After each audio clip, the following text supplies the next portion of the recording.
তোমরা যদি মনে করো যে নেগেটিভিটি বলে কিছু নেই, ভূত বলে কিছু নেই, অবশ্যই আছে। সকাল যেরকম হচ্ছে, রাত যেরকম হচ্ছে, সেরকম ভগবান যেরকম আছে, ভূত পেতেও আছে, পজিটিভিটিও আছে, নেগেটিভিটিও আছে। ব্যালেন্স যাকে বলে, পৃথিবীর মধ্যে সবকিছু কিন্তু ব্যালেন্সেই চলছে, ব্যালেন্সে চলছে বলেই কিন্তু পৃথিবী টিকে আছে। অনেকেই অনুভব করে, অনেকের বাড়িতে কিন্তু এই জিনিসগুলো থেকে যায়।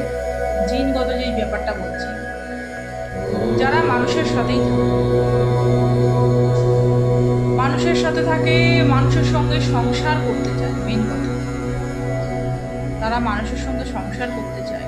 এটা অনেক বই ঘেটে কিন্তু আমি বার করেছি, জিনিসটা কাজ করে দেখেছি। মানুষের সঙ্গে থাকতে চায়, মানুষের শরীর পেতে চায়, খাওয়া দাওয়া করতে চায়, কিন্তু কায়দা যাদের উপরে করে নেবে তাদেরকে ছেড়ে যাবে। আর কায়দা করতে পারে না, কিন্তু প্রত্যেকের ঘরেই কিন্তু ঢোকার চেষ্টা করে। এই যে আগের দিনকার মানে ঠাকুমারা, দাদুরা যেই কথাগুলো বলতো, যে সন্ধে বাতি দেওয়া, সন্ধে হলেই সন্ধে বাতি দেওয়া, কারণ সেই সময় ওরা অ্যাক্টিভ থাকে। সকালবেলা পুজো অর্চনা করা, ধূপ ধুনো দেওয়া, ঘন্টা কাসর বাজানো, শঙ্খ বাজানো, শঙ্খের ধ্বনি, যত দূর তোমার বাড়ি থেকে শঙ্খের ধ্বনি যাবে তত দূর নেগেটিভিটি দূর হবে। এটা বাস্তব। এর মধ্যে একটা সায়েন্সও লুকিয়ে রয়েছে।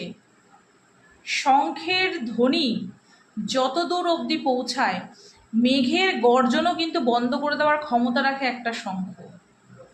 এটা অনেকেই জানে না। শঙ্খের অনেক মাহাত্ম্য আছে, অনেক কিছু। শঙ্খকে রীতিমতন পুজো করা উচিত, অবশ্যই শঙ্খকে রীতিমতন পুজো করা উচিত। আর এই কারণে এই যে এই খারাপ জিনিস, নেগেটিভিটিগুলো কিন্তু ঠিক অ্যাক্টিভ হওয়ার আগে কিন্তু আমাদেরকে এই পজিটিভিটিগুলোকে করে রাখা উচিত। সন্ধে বাতি দেওয়া, কারণ সন্ধেবেলা ওরা অ্যাক্টিভ হয়, ওরা গর্ত থেকে বেরোয়, ওরা যেখানে থাকে সেখান থেকে বেরোয়, কারো বাড়িতে প্রবেশ করার চেষ্টা করে, কারো বাড়িতে নেগেটিভিটি ঢোকার চেষ্টা করে, সেই জায়গাটাকে ধ্বংস করে দেওয়ার চেষ্টা করে। সেই জন্য সন্ধে বাতি দেওয়া আবশ্যক, ধূপ ধুনো দেওয়া আবশ্যক, ধুনো জ্বালানো, শনিবার করে সাদা সর্ষে, শুকনো লঙ্কা প্রত্যেকটা সদস্যের মাথার ওপর থেকে ঘুরিয়ে নিয়ে আগুনে দিয়ে দেওয়া উচিত, ধুনো জ্বালানো উচিত, ধূপবাতি দেওয়া উচিত, কাসর, ঘণ্টা, শঙ্খ প্রত্যেকটা জিনিস বাজানো উচিত। তার ফলে কিন্তু ঘর থেকে প্রচুর পরিমাণে নেগেটিভিটি বেরিয়ে যাবে, নেগেটিভিটি এন্ট্রি নিতে পারবে না। তারপরে তো অনেক কিছু রয়েছে যে জিনিসগুলো